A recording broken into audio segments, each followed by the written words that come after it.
hard to win on the road with 21 turnovers, and yet I feel like we did some things that were much better. I loved our effort. I loved our fight.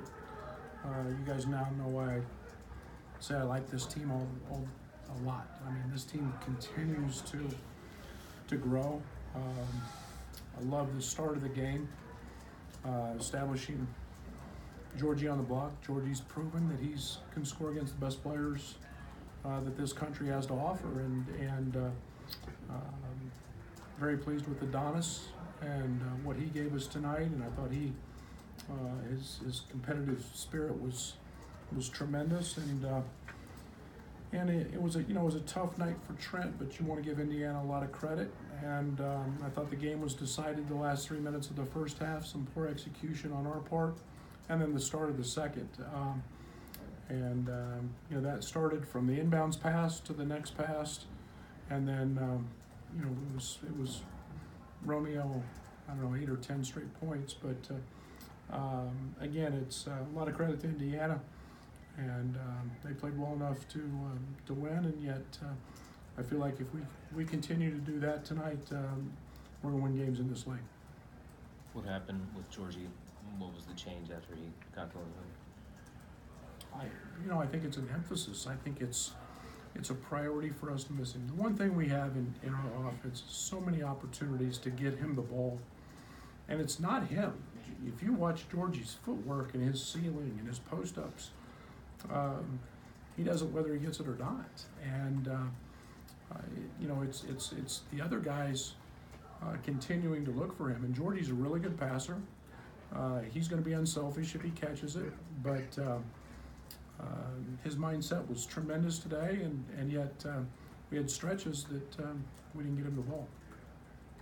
Just, the maybe full 40 minutes you're looking for kind of remains elusive. What can this team do to maybe get that? I think just keep working every day. I mean, there's no magical potion. There's no chapter in a book we're going to read and talk about. There's no film we're going to watch that's going to make that happen. I think it's continued growth. It's like I think we had 4 or 5 shot clock violations. It's like the ball ends up in the wrong guy's hands sometimes, and you can't. There's no prescription for that. It just happens, and yet, we've got guys that things. Everybody knows Trent's at the top of the scouting report, and Indiana did a great job on him, and so we've got to find Plan B. And Iowa stepped into that role. Georgie's stepping into that role, and we've got to make sure that then AJ's and Kippers and DeMontes and Dre's do their part as well. But we're going to keep fighting. I like I like the progress we made this week, and we look like a really, really good basketball team in the first half tonight. Coach, obviously this was your first chance to coach against Romeo Langford. What's just your thoughts coming off this game about him and his game? Well, there's no doubt. I mean, he's as good as advertised.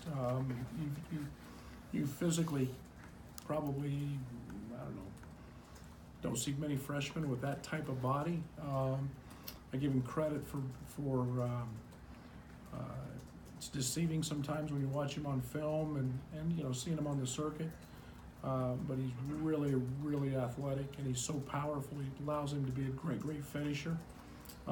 His numbers will improve from 3. I mean, that's still an area of, that's suspect, I would say. But he's a very gifted athlete and a very, very good player that hurt us tonight. 21 turnovers, I'm sure is a number you don't like, but those 6 shot clock violations, how concerning is that? Well, like I said, it's the opportunities we missed prior to that frustrate me. We didn't have one first cutter layup tonight. That's all we talked about was there. AJ said at halftime, I think he missed 4 or 5. It felt like he missed 4 or 5, and we got to throw those. It's the post-ups that we're missing. Every time we pass the ball, there's an option to throw the ball to a post, man. And those are the things that we've got to continue to grow, and that's where it gets challenging and frustrating, and then it's we have those shot clock violations, and that becomes a problem for us.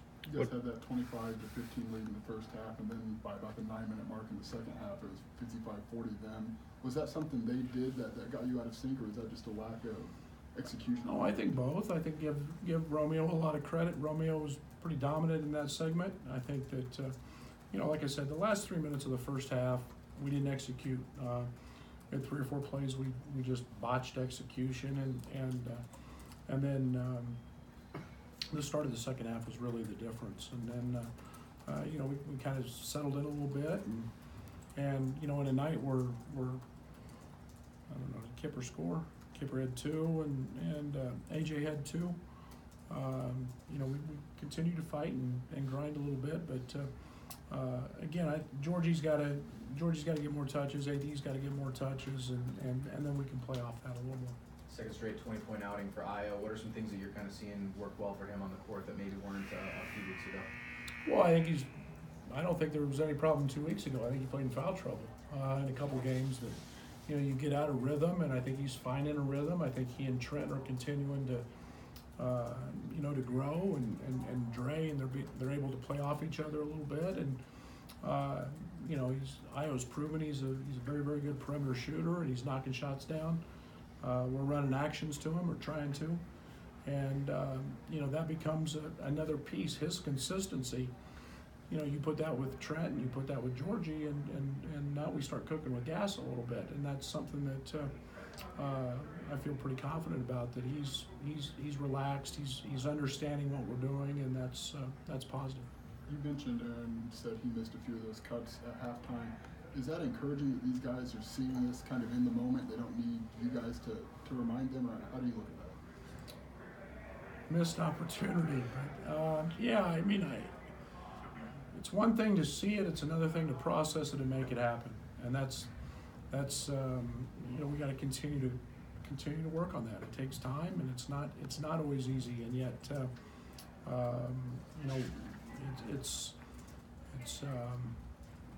it's getting there. And again, when you can put the ball in front of the rim with a post up, it gives you a lot of options, and that's where we got to start to play from. And then the cutters will become a little more problematic for people as we continue to grow. Kip and AJ, 2 of 12 from the field. What did you kind of see that led to their struggles tonight? Well, Kip was just foul trouble. I mean, he was never in any rhythm, and AJ's a guy that every time he's in the ball game, you hear people scream shooter, and he doesn't get a ton of clean looks. I thought he had a couple that he turned down, and yet it's a credit to Indiana that they know scouting report, and they know he's a guy that gets a clean look. He's going to knock him in. For Io and Georgie to have games like that, just what does that maybe tell you about the foundation maybe they're laying for this one? You have 2 freshmen. Now you know why I love them. I love Allen. I like Dre. I'm excited about this group beyond what our record shows. You guys, it becomes, it's so exciting to go to practice every day because they fight. They know they lost today, but yet it's the next challenge and the next day to get better. If you guys could have seen the spirit in our gym and the work ethic that went into the last 3 or 4 days, that's what happens when you work. You see Io improve. You see Georgie improve.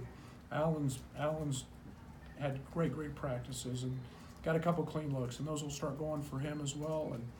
And so I'm pretty darn excited about that. How much more could you run offensively tonight, and is that something that you expected to see, in spurts, the success you had? Well, I felt good about it. Sometimes it's one of the challenges when you go 3 or 4 or 5 possessions without a basket. You need to throw a little curve at them, and we went to some of our ball screen stuff, and one of the things that we did early was throw the ball inside. And again, there's so many opportunities to do it offensively, and we got to continue to look at those. And it's Trent, it's AJ, it's everybody that we're missing them. And you've got to take what the defense gives you, and they're giving us certain things, and we've got to be able to exploit it. So I felt good offensively tonight, other than certain walls. I don't really remember seeing Georgie and Adonis at the same time. Does it help Georgie to play at the forward? Georgie's, we haven't touched Georgie's abilities yet, because Georgie's probably as good a ball handler as we have, and he can play out there. You know, that's something we've been working with, and I think as we move forward in league play, that's something that whether it's AD, whether it's Samba, we can continue to see a little bit, because then we get pretty big and pretty physical. We didn't see Samba out there tonight. Was it a matchup thing? Or? AD was good. AD was really, really good in practice and deserved to get the minutes. Trent sat the end of the first half with 2 fouls and then doesn't pick up his third until 5 minutes left. I mean, how do you manage that, I guess? Well, and I probably got to be honest, probably got to do a little better job knowing I can trust Trent. You know, that's I'm always very big on guys get 2. They need to play with freedom and a clear mind in the second half. Now, I can't control when he gets his third, whether it's 5 minutes left in the game or 2 minutes in.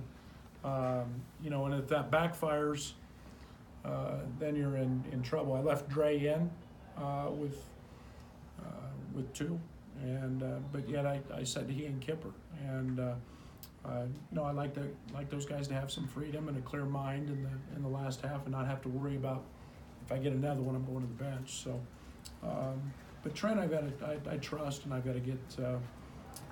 Probably could have played him in that segment. When you were up 23-13, you're on 10-0 run, you had kept them from scoring over 4 minutes. Was that maybe your best stretch there of the season so far? I don't know. It was 7 minutes and 41 seconds against FAU. I thought that was pretty good too.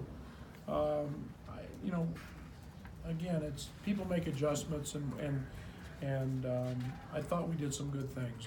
You know, I don't know what Indiana's mindset was coming in. I thought we were really good, and for the most part, I thought our zone was good. But you know, 21 turnovers becomes a hindrance on the road. Kipper's fouls were a little bit weird. I mean, he didn't understand them. They were not that he was out of position, but it was just like unfortunate that he found himself in those situations.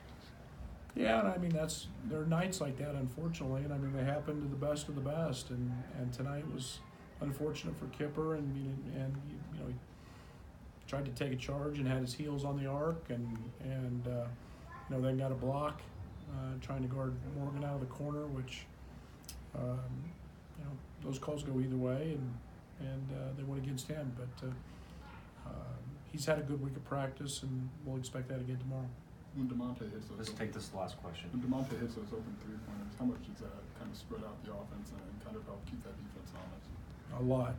DeMonte's worked extremely hard here the last few days, and again, his commitment in terms of energy and effort has been really, really good, and it's no coincidence that when you have that ball goes in, and so I'm really happy for DeMonte. We need him. He contributes a great deal in a lot of ways. Both ends of the court, and for him to see that thing go down is a good sign. Okay. Thanks, guys.